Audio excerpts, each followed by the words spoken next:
Hi, my name's Russell Holden from the Veteran Garage, and we're here today to look at what is most definitely one of the most unusual cars in our collection. This is a 1902 Elmore, and Elmore was one of the early manufacturing companies in America. They started production in 1902, and this is probably the oldest surviving Elmore.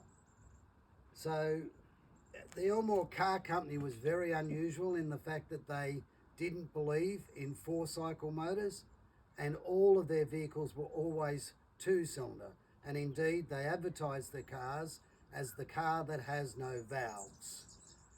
So they petitioned very heavily for other manufacturers to join their stance of two-stroke over four-stroke.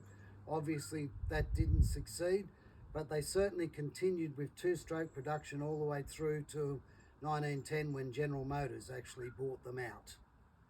So this particular car was ordered on the 7th of June 1902 and delivered on the 19th of July to Messrs. Hooper and Sons in Hamilton Square, New Jersey. Reputedly the very first car ever to be seen in Hamilton Square, New Jersey.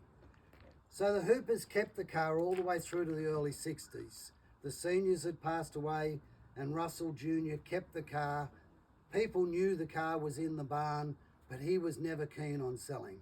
So in the early 60s, he finally relented and sold the car.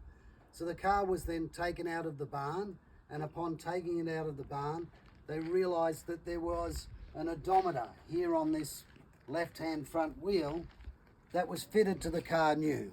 And it's recorded that when it was taken out of the barn, the odometer read 4,141 miles. Now today, that odometer reads 4,649. So effectively, since the early 60s, this car has done just over 500 miles. Now if you look here on the dash, you'll notice this plaque here. This is a national first prize awarded by the AACA in America in 1965. So it was very quickly restored, and as I say, you wouldn't restore it today. You would have left it as it is, but it was restored and it's had some restoration work done since. So we're very proud to say that we're the fifth owners of the car.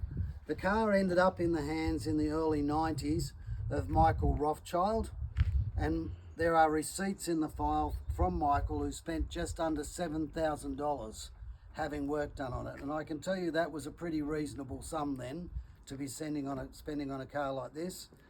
Michael then did the London to Brighton in this car in 1997 and again in 1999. So it's done the London to Brighton twice. It's an absolute cracker of a car.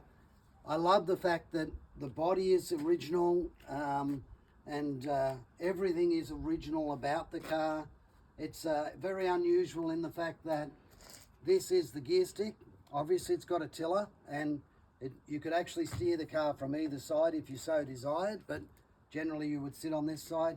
It's a 3-speed planetary gearbox, so that's first gear over there, there's a neutral there, you come round to second, another neutral, and then up into top gear there.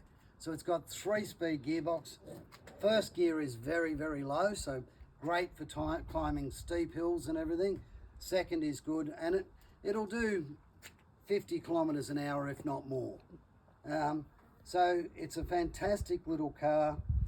It's, as I say, the original body and everything.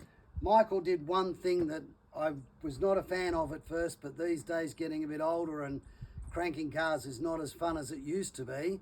He put an electric starter on it, and I'm very slowly becoming a convert to electric starters on early cars. So just let me give it a kick in the guts for you.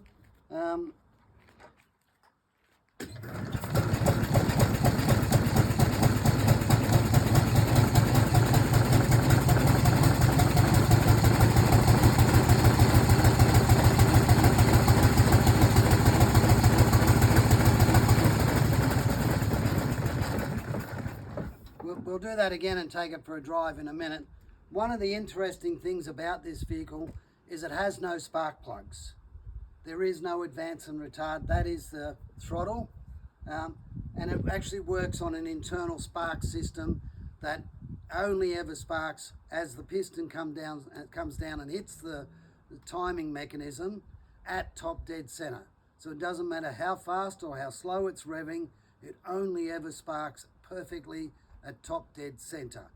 And that's a wonderful thing in many ways. It's got its complications in the fact that there's porcelain insulators in there that need to be taken care of, but once they're set up, they're absolutely perfect, and it's a great car. So we'll take it for a scoot round the block here, and hope you enjoy the video.